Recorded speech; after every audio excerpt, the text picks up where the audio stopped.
Hello, my lovely, and welcome to episode 38 of the Prosperous Yogini podcast. And today is one of those mini-sodes where I endeavor to stick to about 10 minutes. And the reason why I'm doing a short episode for you today is I'm going away this weekend. So I'm a little bit pushed for time this week, but that has also inspired me for the topic of today's podcast, which is leaning into what you love. There's also been something else this week that I have put out there, which has also inspired me for this topic. So, leaning into what you love is one of the biggest pieces of advice when someone is talking to me about their yoga business, talking to me about what they would like to do, what they would like to create, whether they should or shouldn't do something. I'm always like, energetically, how do you feel about it? One of the first things that we do in my mentorship program, module 1, is all about creating that vision of your dream yoga business. But it's not just your dream yoga business, is it? Because we like to separate, here's my work life, here's my family life, here's my social life, but it is all part of your life. Like, human beings were terrible at this. We do this with the human body as well. This is a bicep, this is a tricep, these are the quadriceps, and actually the human body is one muscle folded 600 times. That word anatomy means to cut with a knife, to anatomize. We have anatomized those separate muscles. They are just destinations on the map, which is the wholeness, the oneness of us. Your yoga business is part of the oneness of you, the wholeness of you. And when you're thinking about what you might like that to look like, you have to think of other things. How is this yoga business going to fit in with all those other things that are in your life, and the things that light you up, the things that you are energetically really inspired to do? We hear that phrase, take inspired action, and I love that phrase, and I will say take inspired action. But have you ever stepped back and thought, what is inspired action? How do I know if this is inspired action? And you know from the feeling, you know from the frequency, the vibration, the energy behind the action. And then before you take that action, the signal is the energy, the frequency, the vibration of the thought of you taking the action. How often do I say thoughts become things? You know, what we think about, we create. We are the creators of our own reality. And these, again, are hard things to take on board when you think, well, I wanted to have this full yoga class, and why are there only 2 people here? And you've got to step back and look behind the energy, the frequency, the actions that you have taken in setting up that class. Okay, it can take courage, real courage, to lean into what you love. And the reason being is, well, one, it might be, and this has been something that's happened to me this week, it might be something completely new and possibly completely different, even unrelated to your current offerings within your yoga business, for example. It may also go slightly against expectations, societal expectations, societal norms, cultural expectations, or even your belief system. And that's a whole topic. Where did we get that from? Right? Childhood, cultural expectations, societal expectations, passed down, hereditary, ancestral, inherited beliefs. Oh my God, it's a massive topic. But we will have these beliefs. And sometimes when we're like, but I really want to do that, I'm really being called to that action. And then all of a sudden, all this stuff flies into your mind about how you shouldn't want to do that. You won't be able to do that. Mum guilt, for example, fires in. Okay, I've got a bit of mum guilt about this weekend. So let's go to what's happening this weekend in Amy's life. I am going away. I have a very, very lovely group of close friends. We kind of have all got together primarily through 2 reasons: motherhood and surfing. And we've now been friends for, you know, it's getting on for 8+ years. And when we first had young children, we would be like dashing in and out of the surf when we had a half an hour window. And all our children are slightly older now. And our surfing has got more prolific, I can say. It has got more prolific. I love surfing. Surfing completely lights me up. Surfing, I'm like totally honest and upfront. Surfing is one of my main forms of meditation, my main forms of self-care, one of the most selfish things, if I want to look at it like that way, but I try not to, one of the most selfish things I do. And sometimes we had that connotation that being selfish is bad, but I look at it as like I go and surf, I am completely recharged energetically. So when I come back to be a mum, a wife, a friend, a yoga teacher, a trainer, a mentor, or business owner, I come back fully charged and full of energy and ready to serve in all of those roles. And when I don't surf, I can feel that energy declining. So actually, it's not a selfish act that I surf. It is, I know that leaning into this thing that I love, and I'm not saying you have to take up surfing, guys. And by the way, I just for the record, I surf a longboard. It's 9 foot. I only surf longboards. I really love small waves. So you're not going to find me out in big stuff. It's like normally 2 to 3 foot, small, mellow waves. I like to be able to paddle out and have a conversation with my friends. So it's a social thing as well. I won't lie. Okay. I do surf all year round, but I much prefer it in the summer. But this group of friends, we now go away once or twice a year and have a surfing weekend. And I've got one of those weekends coming up. And I'm really excited about it, as you can tell. And I'm also just like, this is going to totally recharge me. And next week, who knows what I might be drawn to do next week. But I have noticed a direct correlation, by the way, that the more I surf, and obviously it's balanced, like sometimes the surf is really good and I am running a class, or I'm running a training call, or I'm running a mentoring program, or I've got coming up my next foundation yoga teacher training course in the next couple of weeks. And I absolutely, this last few days, I have chosen not to surf. There's been some ways, but I'm like, no, I'm going to get ready for this weekend, this training weekend, and then I can go away and surf my heart out this weekend and not feel guilty. So it is complete balance, but I have noticed a direct correlation between the more I lean into what I love, the more I give myself permission to go surfing, the more I prioritize in my weekly schedule opportunity for me to go surfing, the more things grow, evolve, and expand in my business. Like I could potentially, if I really wanted to, draw a correlation of the data in terms of increasing my income and increasing my surfing. Obviously, if I go out and surf all the time, that might change, but not necessarily, eh? But yeah, so there is such a power, and surfing has taught me this power of energetically leaning into what you love. But it doesn't just end with, okay, think of an activity that you really love outside of your yoga business, go and do that and your yoga business is going to thrive. This leaning into what you love is a universal suggestion for all areas of your life, including your yoga business. So when you're like completely fired up by doing that class, that workshop, creating that program, there's lots of energy out there. And we know that energy is frequency, energy travels out into the world. And we all hear people talk about magnetic marketing and all these marketing strategies, but this will happen anyway. If you're like completely fired up by this thing that you are creating that you want to do, then that energy behind it inspires your action. There is inspired action.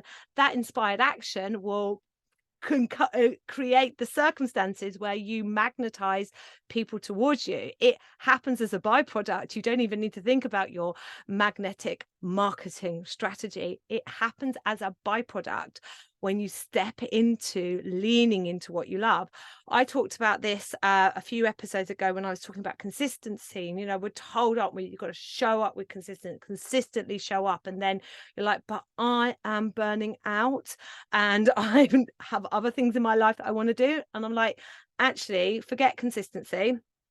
lean into what you love. Like, I love this podcast is a great example. I absolutely love doing this podcast. It's never a case where I'm like, oh, I really don't want to do it this week. I've not been ever there. I absolutely love sharing this podcast with you guys. And it just happens. And that consistency of me showing up every week happens. Same with my surfing, as I've got older, I have had to have the odd day off, and we call it double dipping, where you surf twice a day. I can double dip in the summer, but definitely less so now. I'm into my mid-40s, but I absolutely never had that thought of, oh, I've got to go surfing. Like, that is never something that happens to me. And that's why I consistently surf all year round, because I completely love it. I don't have a feeling of I better go out and surf. Same with your yoga practice. Yeah. Lean into what you love. And then you're not in that place where you think, oh, better roll out my yoga mat today. It's the same in your yoga business. Lean into what you love. So the other thing with this is, first of all, you may have to go against what friends, family, cultural, societal expectations of you. And then you also might have to go against expectations that you have generated, that you have created. So I'm very much Amy Yoga. I'm very much a yoga teacher trainer who mentors female yoga teachers to create a business that they love, that lights them up, profitable, sustainable, impactful yoga business. That's when somebody asks me what I do, there it is. And for a while now, probably for like 6 to 12 months, just behind the scenes, other people have been coming to me, non-yoga teachers, women, friends, family members, and just like sometimes randoms off the street. And this is what the universe does to you.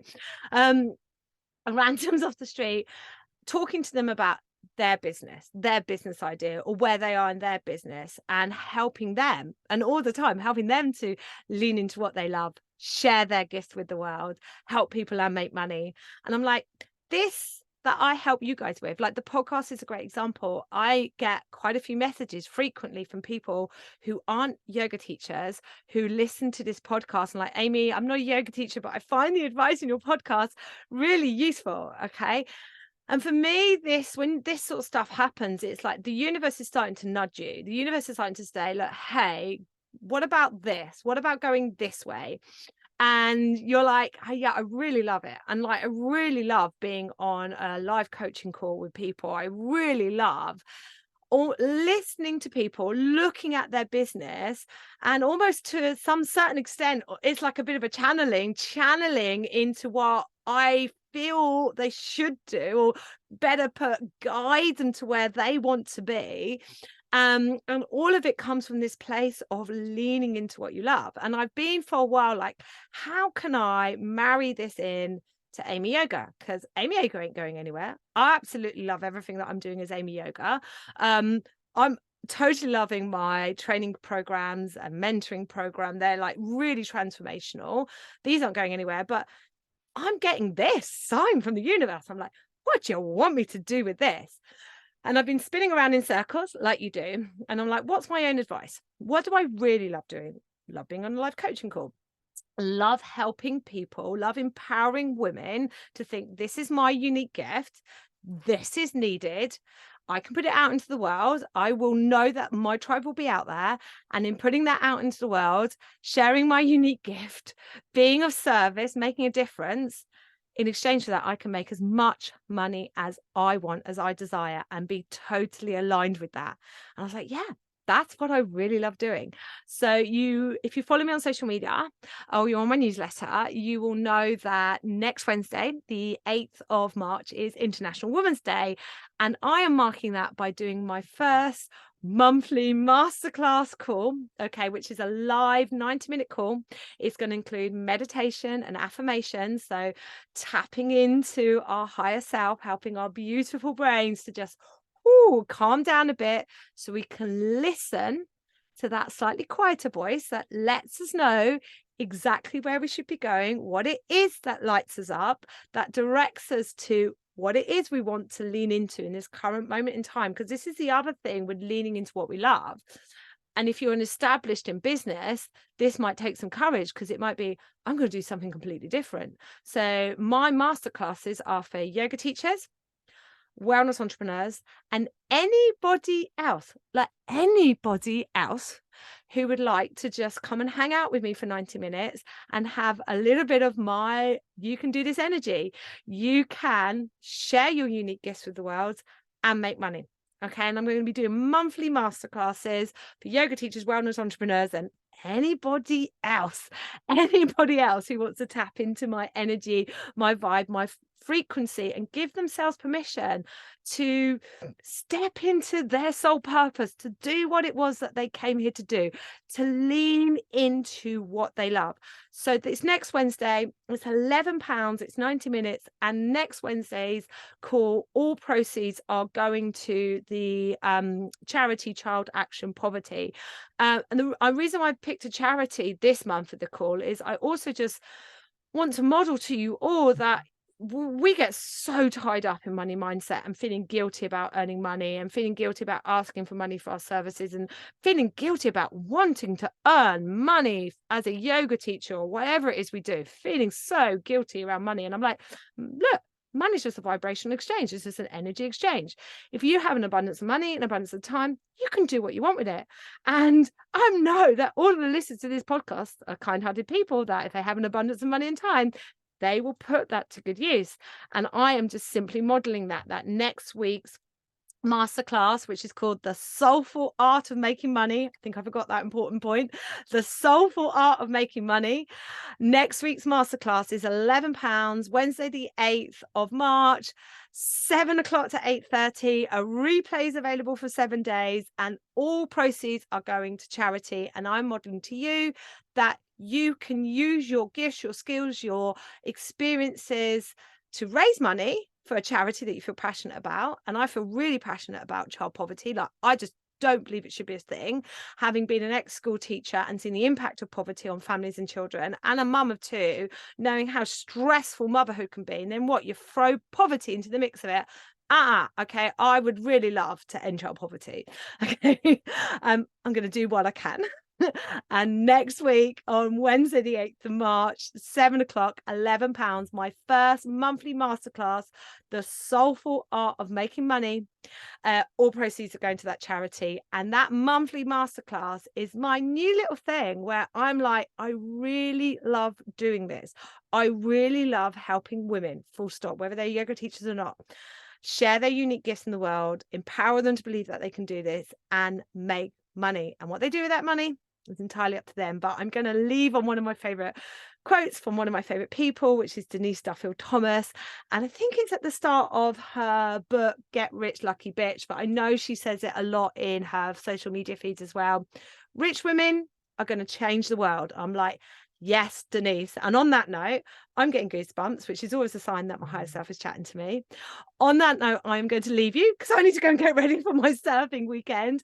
I will put the link to the monthly masterclass in the show notes. If you miss it, don't worry. There's going to be one every month now, and actually taking requests for topics as well. All right, my darlings. Oh, there's one last thing I wanted to say. Got on my notes here. There may be sometimes when I'm mentoring people, particularly those that are early on in their journey, are like, well, I don't know what it is I love. Oh, I'm not sure. And then you get stuck into that overwhelm, doom loop, as I call it, where you're trying to make a decision as to what it is you should be doing, right? And I am like, when you're in that situation, go out and do something. Go out and do something and see if you love it. Go out and do something and see if it's your thing. And then if you don't, then you're learning. Okay, that's how we learn. That's how we find out what it is that we're leaning into, what we love. Now, that has just reminded me that I'm going to fulfill one of my long-term promises to you guys, which is next week, episode 39 is going to be the first of a 3-part episode series for those of you that are newly qualified or just been teaching in the first couple of years. Loads of you ask, Amy, can you just talk about what to do when you first start out? And I'm like, yeah. Yes, I am going to talk about what to do when we first start out. All right, my darlings, maybe see you next week, the 8th of March, 7 p.m. for the Art of Self and Money Making.